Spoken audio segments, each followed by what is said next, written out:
Buenas noches, bienvenidos al banquillo, gracias por estar con nosotros. Hoy vamos a hablar de economía, de finanzas y otros temas relacionados con la educación de primera en el país, con destacados catedráticos universitarios a nivel de pregrado y posgrado. La doctora Nancy Ochoa, bienvenida, buenas noches, es la responsable del Departamento de Finanzas en la Universidad Nacional Autónoma de Honduras, y el doctor Henry Rodríguez Corea, docente universitario. Buenas noches a ambos. Bueno, el tema con el que vamos a empezar tiene que ver mucho con las funciones de ustedes desde el punto de vista de la enseñanza. Me llamó la atención porque era un tema que no estaba previsto como tal abordarlo, pero conversando en el previo nos hemos enterado que estamos en una ruta de ir al teleestudio o a la enseñanza en línea en cualquier momento por diferentes circunstancias. Es más complejo. Si revisamos los datos con la enseñanza presencial, ¿cómo les ha ido? Y hay unos números, doctor Ochoa, doctor Rodríguez, que nos han impresionado. Bienvenidos. ¿Cómo estamos en esos niveles de aprendizaje en unas áreas a las cuales muchos les temen? Los números. Bienvenida, doctora. Muchas gracias por el espacio. Bien, relacionado con el tema de la teledocencia, que es hacia donde va la educación en estos momentos, principalmente la Universidad Nacional Autónoma de Honduras. Recordemos que esto da inicio a partir de la pandemia y nos tocó prácticamente adaptarnos a tecnologías donde ni el docente ni el estudiante estaba preparado para esos retos. ¿Qué tenemos actualmente? Bueno, hay carreras, hay disciplinas que no necesariamente están diseñadas para adaptarse a esas nuevas tecnologías. No obstante, el tema de la competitividad, el tema de la oferta educativa que emana de las otras universidades está prácticamente obligando a nuestra máxima casa de estudio a incursionar en ese nivel. Y bueno, como usted lo mencionaba, hay carreras, por ejemplo, como banca y finanzas, economía y otras disciplinas que son aún más complejas, donde se puede hacer un buen complemento, pero antes debemos de tener esas competencias, esas habilidades tecnológicas, y todavía, a pesar de que tenemos más de 5 años incursionando en esta modalidad, los desafíos aún son bastante fuertes. Y sumémosle un ingrediente más, el tema de la inteligencia artificial, cómo ha venido a revolucionar los procesos educativos, y esto se ha convertido o se puede convertir en un arma de doble filo, en el sentido que puede ser complementario, pero también estamos observando en nuestros estudiantes que la dependencia de estas herramientas tecnológicas puede restar hasta cierto punto el pensamiento crítico, y esto afecta inmediatamente lo que es la toma de decisiones, que es lo que más necesitamos en el mercado laboral. ¿Y la evaluación cómo ha ido en estos tiempos? ¿Qué tanto se mejoró o nos estancamos? Lo que pasa, Chendo, es que estamos en un periodo de adaptación, de transición. La pandemia nos cambió y además de la pandemia, la velocidad con que se han desarrollado las tecnologías, los avances en las ciencias, en la tecnología, pues nos ha obligado, como dice la doctora, también a adaptarnos a esos cambios. La universidad le ha apostado a esto, está haciendo cambios significativos. Ya estamos ofertando 5 carreras en total teledocencia. Los hondureños pueden residir en cualquier parte del mundo y pueden empezar a cruzar esas carreras, matricularse. Si ya avanzaron en otras carreras y tienen algunas asignaturas, van a buscar sus equivalencias, se pueden acomodar al plan de estudio, y estamos abriendo todas esas posibilidades. Por supuesto, esto siempre va a ser un reto. Requiere adaptarse, requiere cambios, tanto del docente para el uso de las tecnologías, como de los mismos estudiantes. Entonces, y hay que pensar entonces en irse hacia atrás y pensar que los muchachos en la secundaria tienen que adquirir estas competencias. ¿Cuáles son estas carreras?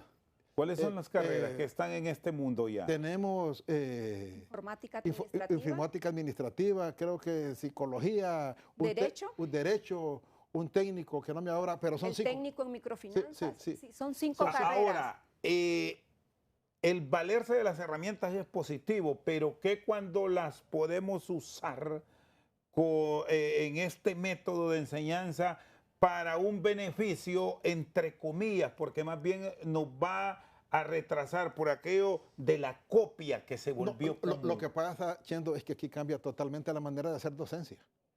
Estamos acostumbrados al docente que va con su borrador, con su ahora DataShop, ahí se cambia.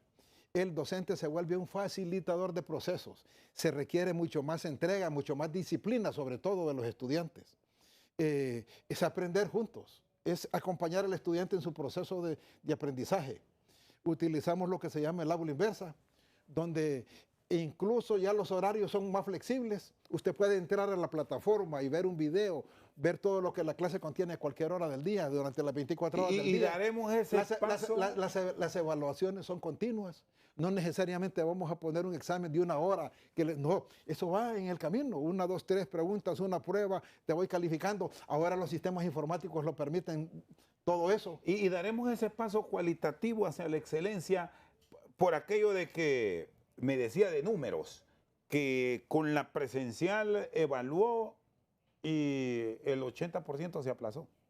Sí, como decía el doctor Henry, el reto es bastante fuerte en el sentido que esto se puede utilizar de manera negativa, en el sentido que se puede prestar para el plagio, se puede generar, como le mencionaba anteriormente, una dependencia. Y hay otro elemento que debemos de tomar en consideración en el marco de los desafíos que aún enfrentamos, y es que no toda la población estudiantil, recordemos que la universidad tiene presencia a nivel nacional y tenemos la educación a distancia, que también está incursionando en el tema de la teledocencia, pero hay zonas donde no hay accesos a una buena conectividad. Hay estudiantes donde no tienen los dispositivos idóneos como para recibir una clase que requiere de una buena computadora, de un buen dispositivo para procesar información. Entonces, en aras del tema de la calidad, hemos mejorado cuantitativamente. Repito, el tema de la mejora cualitativa todavía es un reto, y no solo para los estudiantes, para nosotros mismos como docentes. Y la universidad en ese sentido nos está incentivando porque ha preparado un programa de capacitaciones donde los docentes estamos fortaleciendo las competencias tecnológicas, están adaptando otras tecnologías, nuevas apps para poder mejorar este tipo de enseñanza. Eso le iba a decir, que para incursionar en esto, Chendo, hay que certificarse.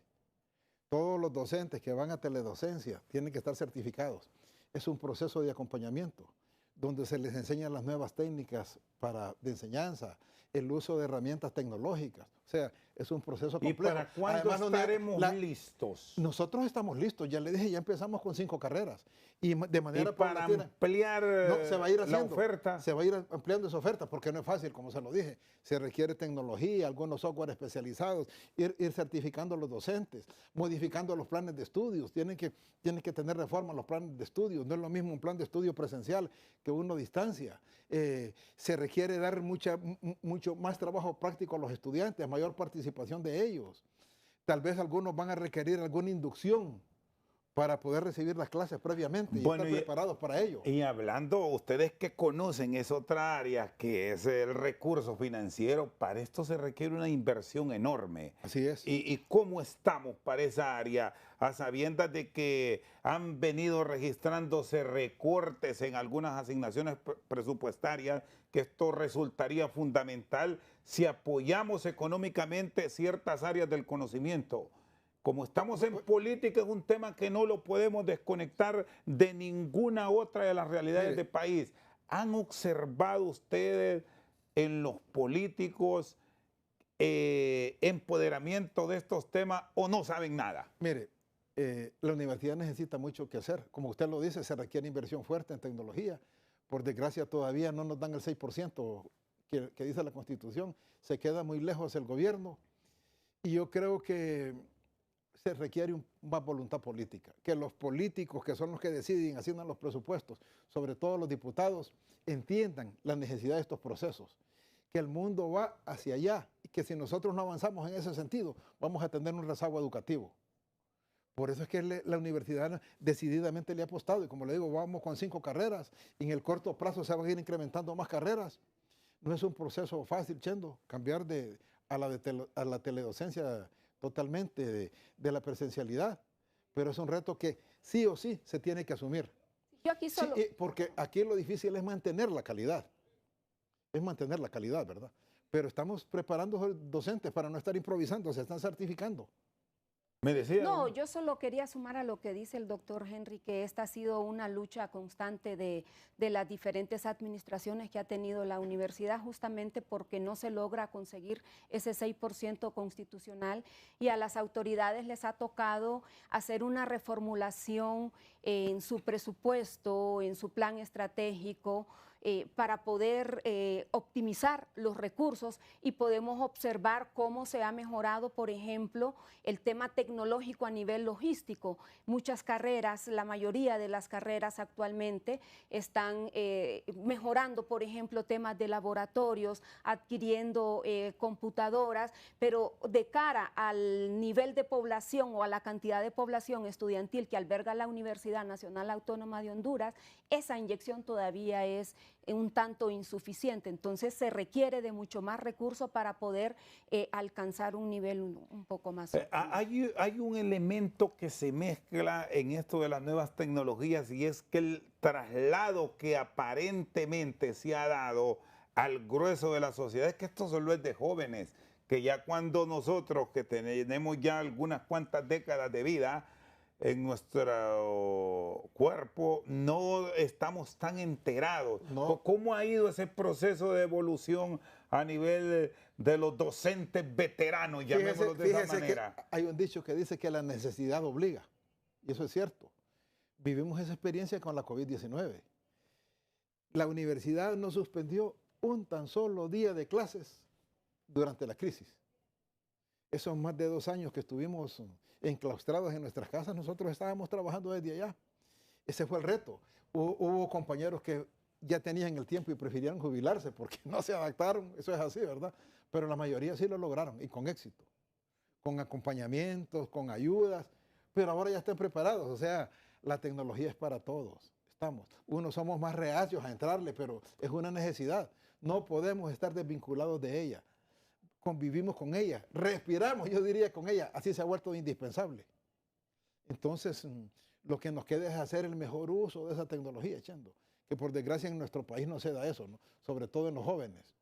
Se dice que los jóvenes son más tecnológicos y eso es cierto, pero el uso que se le da a la tecnología no es el menor. Pasan una cantidad de horas pegados de un aparato, pero ¿qué están haciendo en él? ¿Qué están sacando de provecho? Y eso se lo digo por experiencia propia, que uno quiere inducirlos a buscar su mejor rendimiento en las clases, aprovechando las tecnologías. Y ellos no, la usan para otra cosa, la usan para jugar, la usan para comunicarse con sus amigos, la usan, pero ni siquiera leen las noticias. Entonces, ¿cómo despertar ese potencial que tienen los jóvenes para que hagan un uso más productivo de la tecnología? Esa es la ganancia que tenemos que buscar.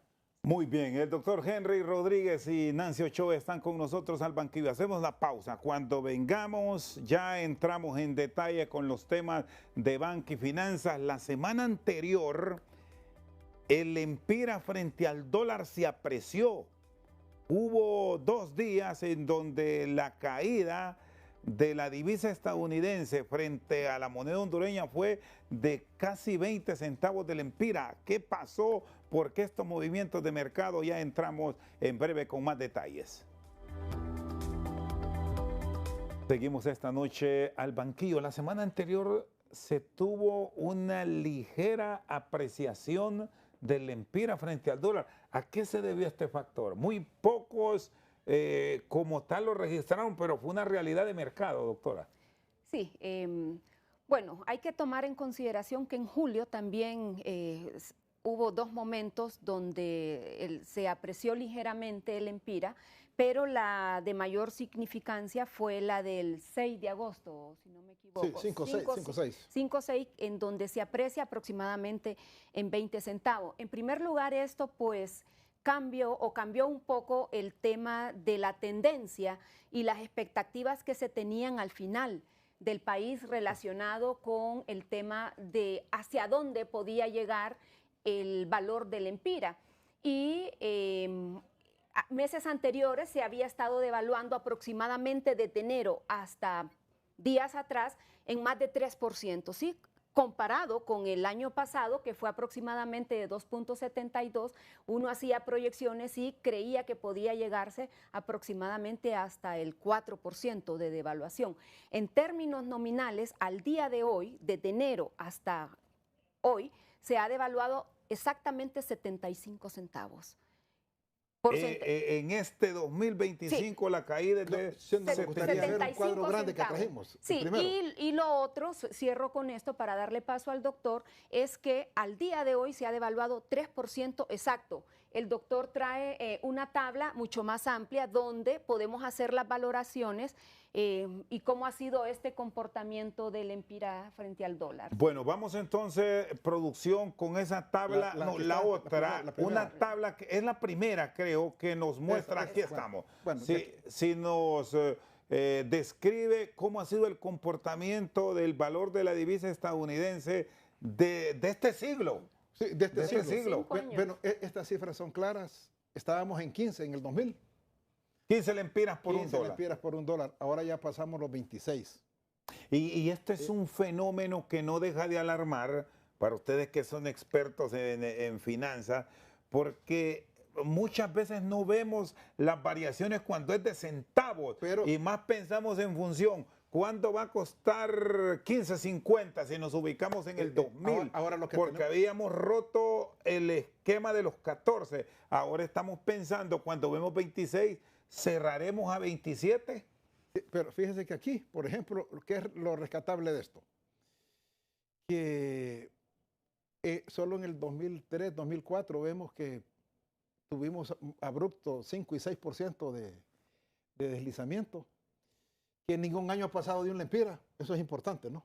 Y yo creo que es una de las razones que se dio ahorita para hacer una revaluación tan grande de 20 centavos, porque ya iba más de los 80 centavos. Exacto. Y todo apuntaba que de continuar en 1 o 2 meses iba a pasar un lempira. Porque aquí cuando se llegó al acuerdo con el Fondo Monetario Internacional que nos remite al año 2024, si tenemos ese comparativo de la aplicación de medidas del gabinete económico actual, en un año sí se cayó en más de un lempira, pero abarcando periodo 2024 y parte del 2025. Ahí estamos claros. Sí, de año a año hasta el momento no ha pasado de un lempira.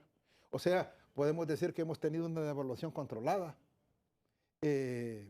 con subidas y bajadas, dependiendo la estabilidad macroeconómica.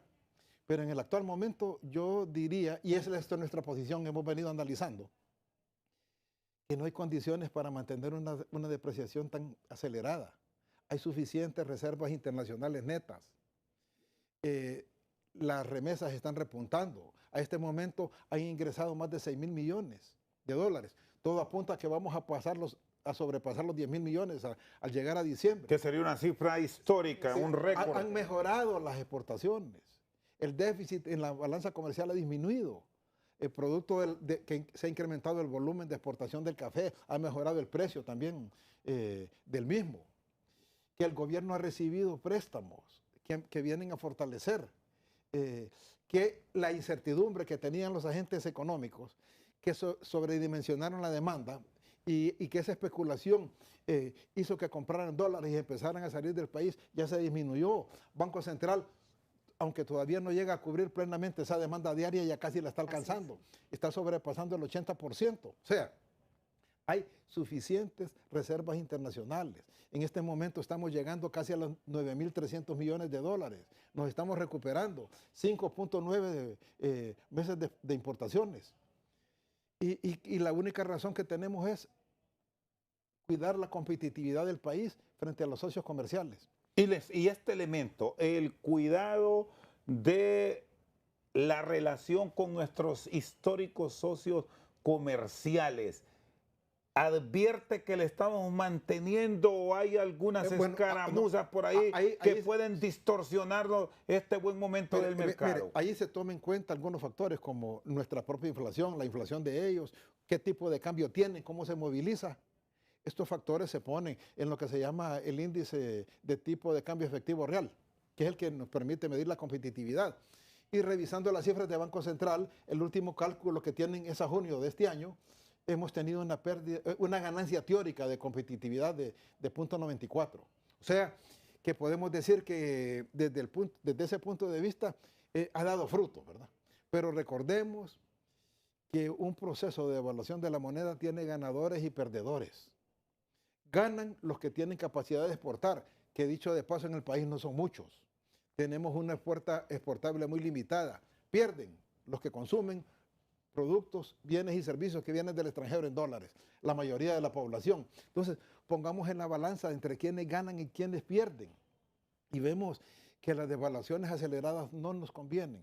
Ahora, ¿cómo quedamos frente a los acreedores con estas disposiciones? Porque me dice el doctor Rodríguez que no se puede continuar con un proceso acelerado, que lo que nos trasladaron algunos expertos, así como ustedes, no sé si comparten este criterio. Vuelvo al 2024, casi por este mismo tiempo que se estaba negociando, fue en septiembre que comenzó un proceso acelerado de evaluación que si lo comparamos a hoy es de más de un lempira en un año, no fiscal, pero sí en términos de 12 meses.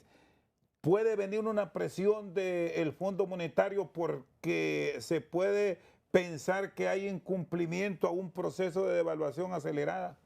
Perfectamente sí, porque usted lo ha mencionado y creo que es sabido por la mayoría de la población. En parte, este proceso de devaluación se vio acelerado por ese compromiso que adquirió el gobierno con el Fondo Monetario Internacional, y de no cumplir esas disposiciones podría venir cierta presión. Recordemos que todavía hacen falta 2 desembolsos, hay algunos puntos pendientes que debemos de cumplir como país, y bueno, si nos salimos, y esa es una regla que sí la tiene bien establecida el Fondo Monetario Internacional, si no cumplimos al pie de la letra no hay desembolsos. Pero yo creo que sí le hemos cumplido el fondo. Claro.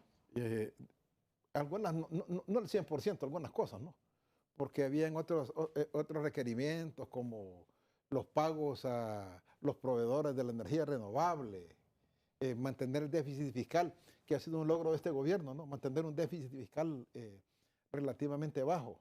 Pero sí se le ha cumplido el fondo. Yo creemos que hay suficientes condiciones, suficientes reservas internacionales. El flujo de dólares es constante. El año pasado teníamos una entrada de divisas negativa. Hoy supera la entrada de divisas a la salida de divisas en 1.400 millones de dólares. O sea, ya hay suficiente moneda, hay condiciones para ir estabilizando el tipo de cambio. ¿Qué es necesario devaluar la moneda? Si es necesario. Yo digo que eso es como el COVID, que vino para quedarse, que es como la gripe, que tenemos que aprender a convivir con ellas. Y hay 2 fenómenos que hay que estar vigilando y atentos, que por un lado está la inflación y por otro lado es el deslizamiento de la moneda, que hay que mantenerlos controlados. Sí, aquí hay una institución que de siempre el Fondo Monetario la estuvo revisando, y es la ENE. ¿Cómo debe entonces plantearse ese presupuesto, ya que hablábamos de la educación que debe ser clave? Ahora vámonos al sector energía, que al final es fundamental por los procesos de desarrollo del país. ¿Cómo deberá ir, insisto, planteado ese presupuesto para tener contento también allá Washington, donde está el Fondo Monetario? No es política, sí es política, pero económica, y que no nos falle, porque si no pueden venir, lo que dice la doctora Ochoa, medidas de restricción por parte de ellos. Es que fíjese que eso es complejo y en cierta medida el gobierno lo complica más.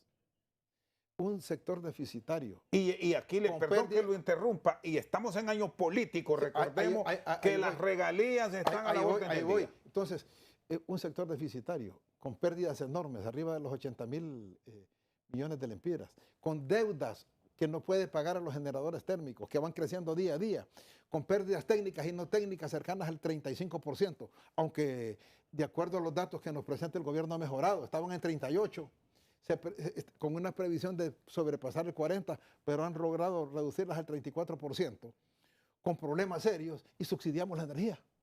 Por eso le digo, es contradictorio el accionar de la política económica en el país, un sector que es clave para el desarrollo del país, que requiere reformas, que requiere inversiones, porque se dice que en la distribución hay una enorme pérdida, que es necesario de corregir. Entonces, ese es un problema que le va a quedar al próximo gobierno, que hizo sus esfuerzos, hay que reconocerlo. Se revisaron contratos, se renegociaron, se mejoraron algunos precios, pero todavía hay mucho que hacer ahí. Sí, yo aquí solo agregaría que el Fondo Monetario Internacional en sus notas técnicas ha hecho hasta cierto punto una buena valoración con el tema del tratamiento que se le ha dado a la ENE.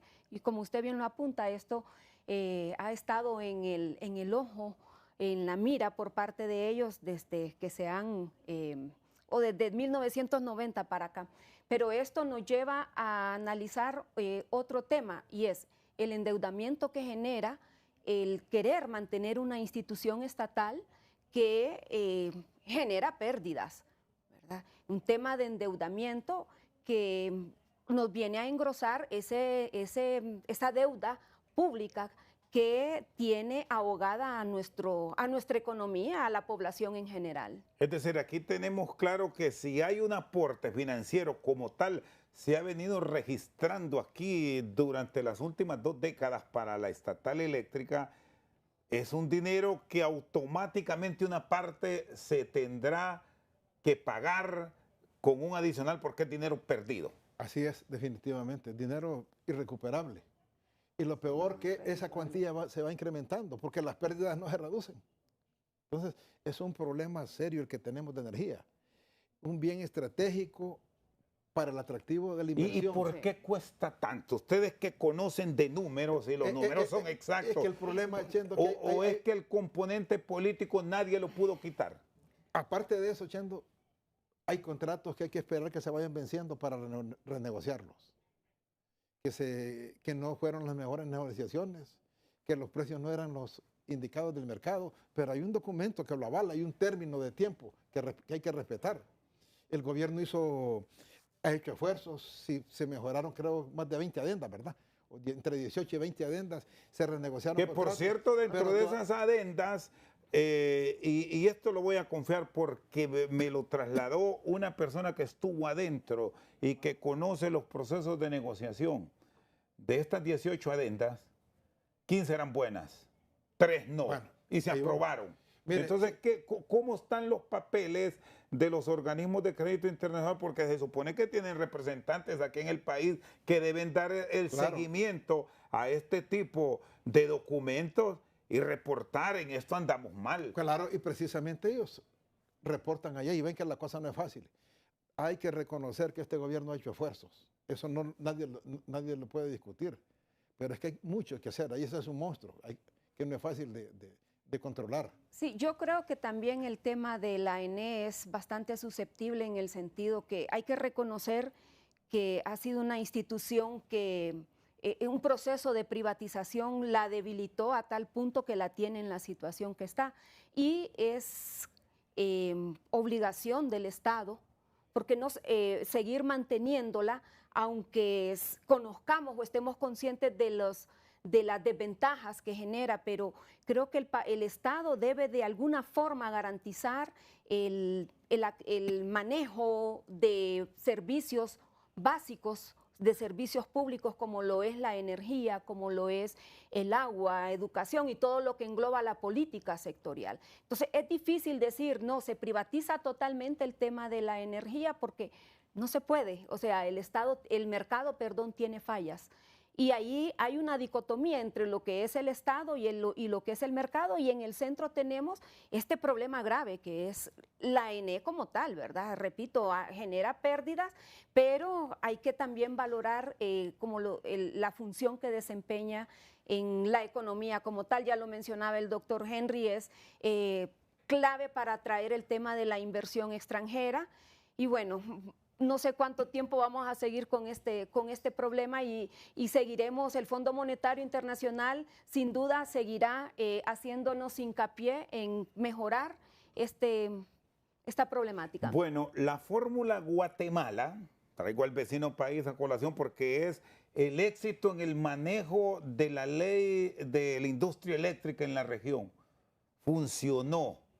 ¿Por qué no copiamos una cosa buena y la aplicamos al país? Porque los expertos nos han dicho Guatemala es un ejemplo que Honduras no quiso seguir.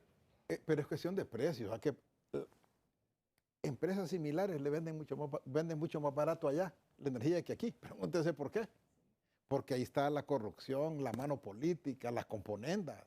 Porque allá son capaces de vender energía más barata que la que venden aquí en Honduras.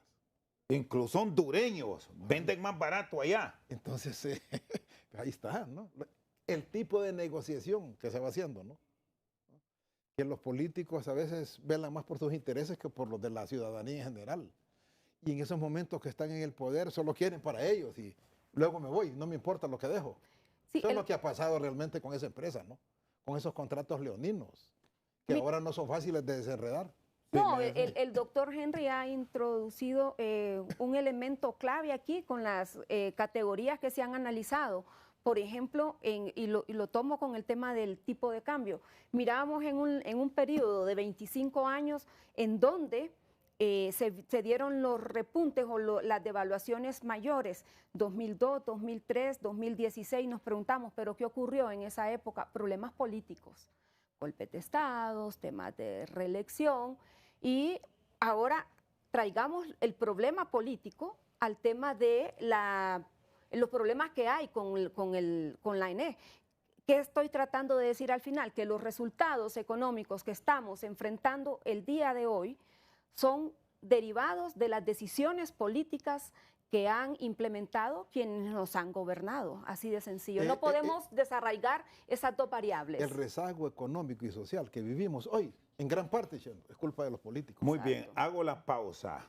El presupuesto del país tendrá que llegar en los próximos 33 días al Congreso Nacional.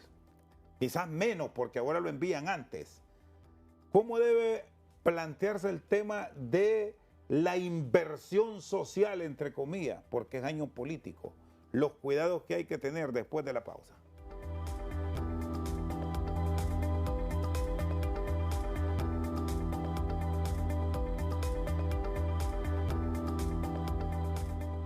Seguimos al banquillo con expertos en banca y finanzas, en el mundo de las economías. Hoy abordamos temas relacionados con el presupuesto ahora. Va a llegar al Congreso. Hay aumento. 5-7% seguro. Con un crecimiento. Aunque a este gobierno se le fue la mano en el 2022.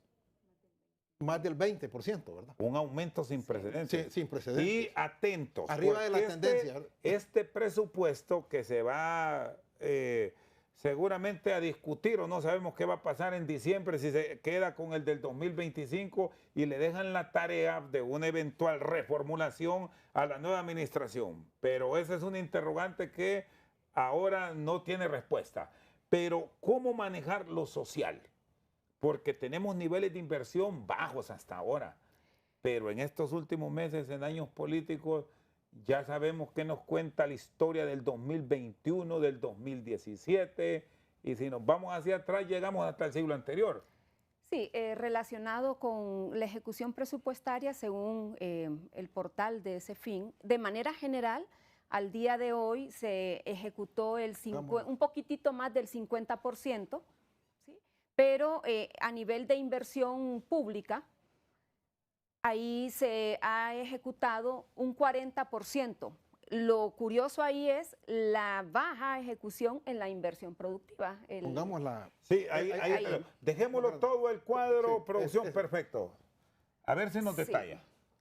Bueno, ahí, como se observa, ¿verdad? La baja ejecución presupuestaria que preocupa es el tema de la inversión productiva, que es clave para el fortalecimiento del aparato productivo del del país. Pero yo solo quiero mencionar un dato interesante que a veces pasa desapercibido, y es que al Congreso Nacional se mandó un presupuesto por más de 430.000 millones de lempiras. 430.907 millones de lempiras. Pero cuando uno revisa, se da cuenta que varió de 430.000 a 434.000. Ese fue el asignado. ¿Qué significa? Que incrementó. ¿Cómo se maneja ese aumento o esa aprobación? De verdad, yo la desconozco. ¿Qué me llama la atención en ese contexto? Y es que se había aprobado 97.000 para inversión pública total, incluyendo la inversión productiva, la formación bruta de capital, y ahí se habla de un vigente de 82.000 lempiras, perdón, 82.000 millones de lempiras. Hay 5.000 millones de lempiras que no se sabe si fue que varió, y revisando la línea presupuestaria de sueldos y salarios, vimos que se había aprobado como 104.000 millones de lempiras y pasó a más de 110.000. O sea, al final lo que tenemos es una propuesta, repito, de presupuesto que se aprueba con un variaciones monto, inexplicables. Con variaciones inexplicables, sí. Y el otro asunto, Chendo, es que el presupuesto sigue siendo el mismo. Yo diría que es el mismo presupuesto del año anterior, se le da una revisión, se quitan algunas partidas que ya se cumplieron, se incrementan algunas obras que tienen por planificar ahora, pero no cambia. Este gobierno nos había prometido cambios en la ejecución presupuestaria, un presupuesto base cero, con transparencia, con rendición de cuentas, pero siguen ejecutándolo de la manera tradicional, igual que lo hacen todos los gobiernos. El problema se da por múltiples razones. Una de ellas es por la inexperiencia de algunos funcionarios. Esa curva de aprendizaje tiene un costo económico y social que a la larga se va a reflejar en la ejecución presupuestaria. Otro es que aunque los funcionarios del gobierno no lo quieran reconocer, el hecho de suprimir abruptamente los fideicomisos les ha traído rezagos en la ejecución presupuestaria. El tener una caja única no fue entonces favorable en algunas áreas. Es que la caja única es para el manejo de los recursos, pero de esa caja única se pueden derivar fondos. No le planteo esto porque sí. El personal de finanzas dice que esta fue la mejor decisión tomada para un manejo transparente del presupuesto. ¿Y qué encontramos? Que nos dice la doctora Nancy que al revisar las partidas tal cual están hoy, existen unos movimientos que no se entiende cómo es que aparece más. Es que vea, hay que reconocer que el depositar la confianza en terceros que no son gobiernos para ejecutar algunas actividades es bueno. No todos los fideicomisos a lo mejor eran malos. Ahí pudo haber algunas cosas rescatables. Pero es palabra prohibida ahora esta. Sí, entonces todos los gobiernos los usan, porque es una manera de ayudar a la ejecución presupuestaria. Toda esa gran ejecución presupuestaria que estaba depositada en estos fideicomisos se quitó abruptamente y eso generó lentitud en el manejo de recursos. Por supuesto. Y mire estas cifras que teníamos. Solo un momentito para después ver la cifra, doctor Rodríguez. Pero esto el Ejecutivo, la actual administración, lo asocia con procesos de corrupción sin precedentes en el país, el haber tenido esto. Es posible, pero eso se puede sanear. O sea, reviso los fideicomisos, esos están malos y procedo legalmente, si por eso están las leyes, si no se está actuando bien. O están perjudicando ¿Considera al Estado? Que esto fue un punto de quiebre que le llevó a lentitud al actual gobierno al haberlo tomado en el 2022? Por supuesto. Debieron haber hecho una revisión de ellos. Y los que no estaban bien, pues esos definitivamente eliminarlos. Pero, por ejemplo, cito el de las medicinas. Nadie puede dudar de la transparencia que tenía un banco en el control y compra de esas medicinas. Un organismo internacional muy prestigiado que estaba en ello. ¿Era malo eso o era bueno? Había diligencia en la compra de medicinas, ¿cómo es que, pero de repente la quitan y ahí perdimos y se vuelve lento el proceso de adquisición. ¿Y cómo es que esto ocurrió o en ese momento se le olvidó la economía y las finanzas a algunos colegas de ustedes? Porque pues no dijeron nada. Bueno, tal vez no dirían nada, pero fue una decisión del Ministerio de Finanzas, ¿no? Abruptamente de llegada, ya iban enfilados con eso, a suprimir eso. Que aunque no lo reconozcan, es un error que cometieron. Es un error que cometieron. Que lo están pagando ahora todavía, Chendo, que no han podido recuperar esa ejecución presupuestaria que se daba a través de estas figuras. ¿Y qué cuidado se debe tener ahora mismo? Porque venimos a una temporada de mucho movimiento. Ahora es, por ejemplo, estamos viendo que no se ha logrado ejecución plena, lo que decía la doctora, de esos 82.000 millones que tienen para inversión pública, apenas se ha ejecutado el 40.2%. Y lo peor es que la inversión productiva tan necesaria solo ha logrado ejecutar hasta la fecha el 32.7%. Que la inversión social se ha ejecutado el 50% y es casi segura que esta, en un año político donde se abusan los recursos del Estado para hacer proselitismo y para quedar bien con ahí la gente, se va a cumplir. Ahí se va a cumplir, esta parte se va a cumplir. Pero la inversión en formación bruta de capital fijo, tan necesaria para la inversión, carretera, puentes, mejorar la infraestructura, apoyar los sectores productivos, apenas tiene el 25%. Ahora, entonces, eso es lo que preocupa realmente. Un gobierno que ya tiene 4 años de experiencia y que todavía no lograron aprender.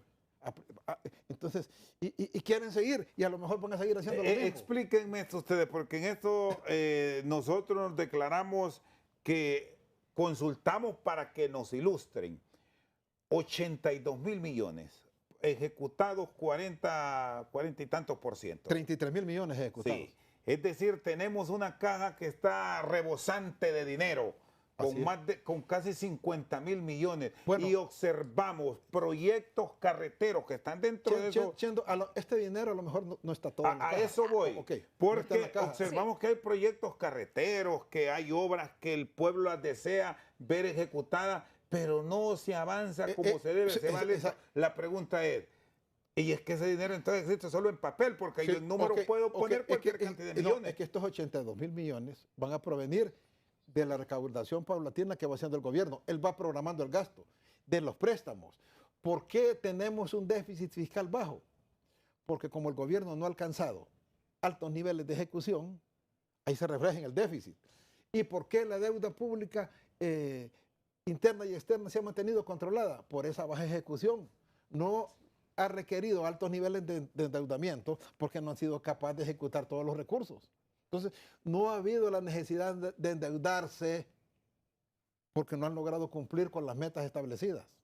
Sí, yo solo quiero agregar las causas de por qué la baja ejecución presupuestaria, y hay que tomar en consideración que aproximadamente el 30% de este presupuesto general de ingresos y egresos se financia, o sea, préstamos y colocación de bonos. Entonces, eso no es que está a la disposición del gobierno. Hay que hacer toda una gestión financiera, tocar puertas con organismos, con acreedores multilaterales, bilaterales, y no es tan fácil. Entonces, probablemente, por lo menos de manera muy personal, yo quisiera creer que este es uno de los factores, aparte de los que ya mencionó el doctor Henry, que afecta esa baja ejecución presupuestaria. Por eso no miramos un avance sistemático. Es probable. Y yo solo quiero agregar algo relacionado con la gráfica que él tiene. Yo hice un cálculo desde el 2020 hasta el 2025, justamente en esa línea presupuestaria, inversión pública, y ahí el promedio de ejecución no pasa del 54%.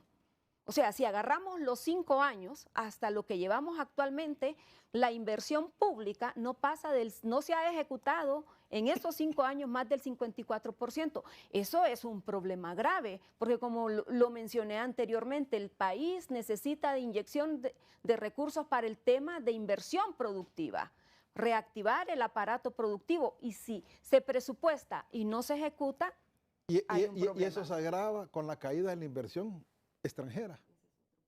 Que es el otro impulso que nos genera mucho circulante, pero no ha llegado. No, entonces, si el gobierno no es capaz de ejecutar debidamente la inversión pública, que es la que fortalece y genera toda la infraestructura para que venga la inversión extranjera, ahí está un grave problema. Hacemos una pausa, en breve seguimos aquí en Al Banquillo. Bueno, seguimos al banquillo con los especialistas en banca y finanzas. La doctora Ochoa y el doctor Rodríguez. Bueno, cuéntenos. Hay un punto del presupuesto de país que llegará en los próximos días al Congreso Nacional. Los componentes para la existencia de este instrumento fiscal son recaudaciones tributarias, donaciones, préstamos y la colocación de bonos. ¿Cómo nos ha ido en las áreas críticas? Colocación de bonos y las donaciones, partiendo de que en el nuevo presupuesto de la República ya deben quitar lo que daba Estados Unidos con sus fondos de USAID, que son más de 100 millones de dólares, no es poca cosa. Bueno, como mencionaba anteriormente, aproximadamente el 30% de este presupuesto se financia con recursos no propios.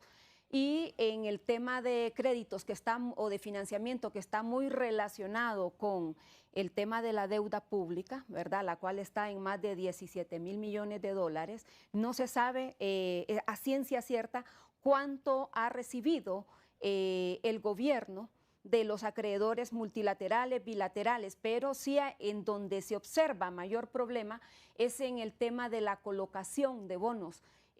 Según datos de CEFIN que está disponible en sus informes, todavía hay más de 19,000 millones de lempiras restantes por colocar, lo que significa que las subastas que se ha hecho para la colocación de los bonos solo ha logrado recaudar o generar, mejor dicho, 7,000 millones de lempiras.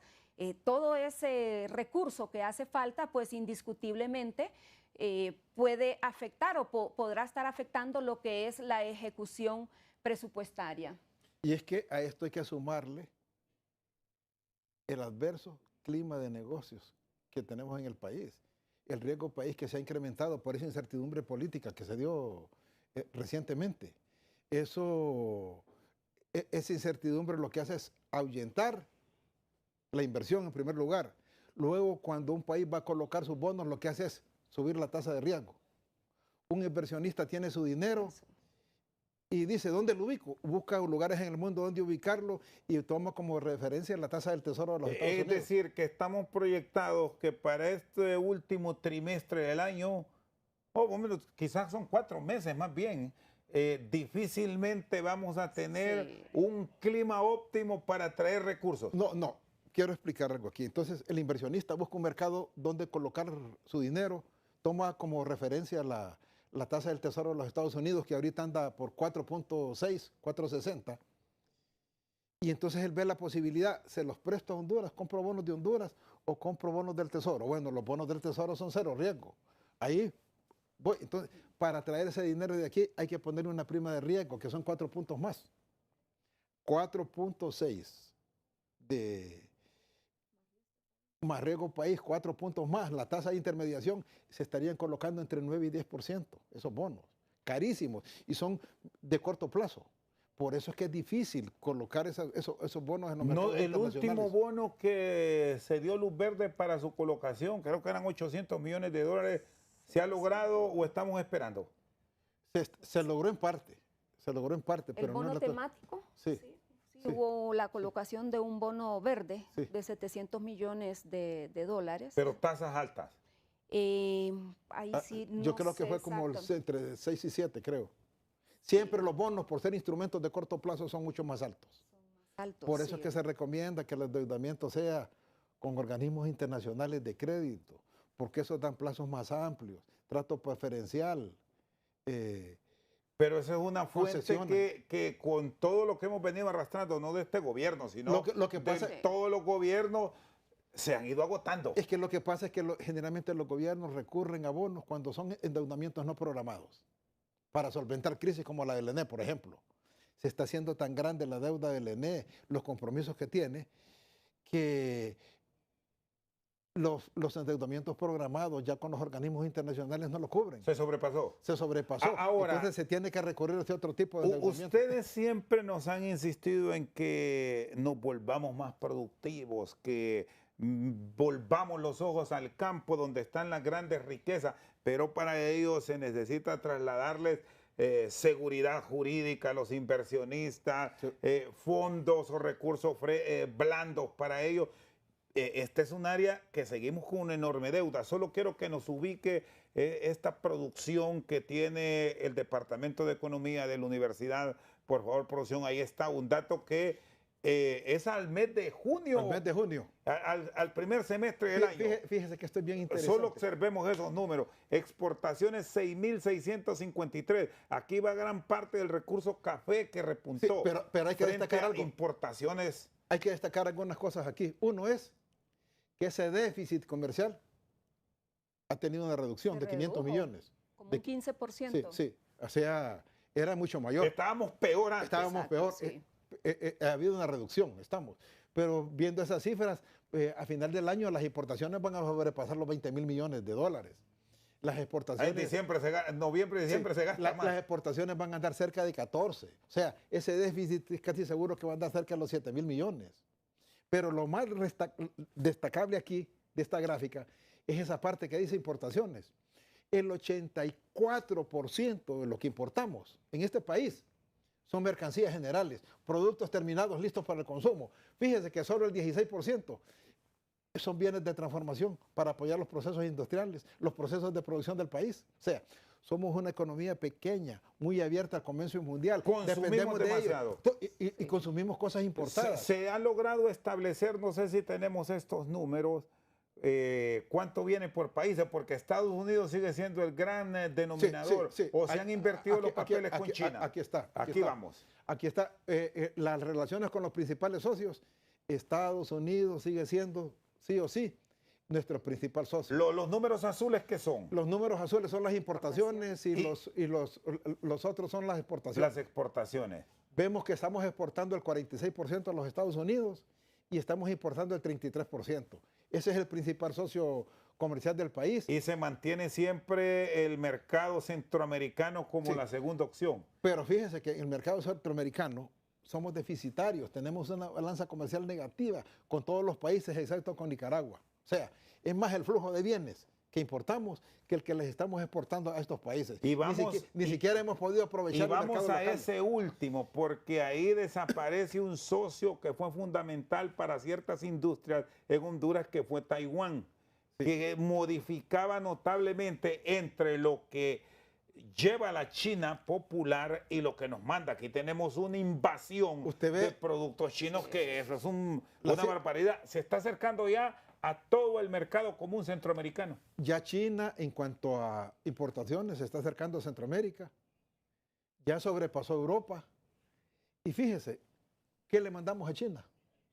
Nada. Nada. Nada. O sea, las asimetrías son totales ahí. Nada. Se está en proceso de negociación. Por cierto, en las propias autoridades de comercio han revelado que el Tratado de Libre Comercio es una utopía. Que al ver las diferencias que tiene el mercado de este gigante asiático frente a lo que nosotros tenemos, es prácticamente, no vamos a firmarlo. Honduras tiene tratados con 45 países, pero le vende a todo el mundo. O sea, ¿qué tan importante es un tratado de libre comercio para vender o comprar? Si a la larga los tratados los suscriben los gobiernos y quienes venden son los empresarios privados. Y esos empresarios privados, ellos buscan sus propios mercados y se relacionan con otros países. Lo que le queda al país es apoyarlo, ¿no? Porque es que lo que vemos con China, que es más político que comercial. Y aquí es un elemento, en algún programa vamos a hablar y abordar solamente este tema, porque sí es muy puntual su abordaje y tiene que ver con lo que está pasando en nuestro gran socio comercial Estados Unidos hacia futuro, que no ve bien ese tipo de relaciones, por más que nos quieran decir que no y por más que Estados Unidos diga que no interviene cuando ve diferencias en balanza comercial con China. Estamos de acuerdo. Compiten. Y esa gráfica anterior debe llamarnos la atención. ¿Hacia dónde tiene que poner su mirada política y comercial el gobierno de la República? Estamos.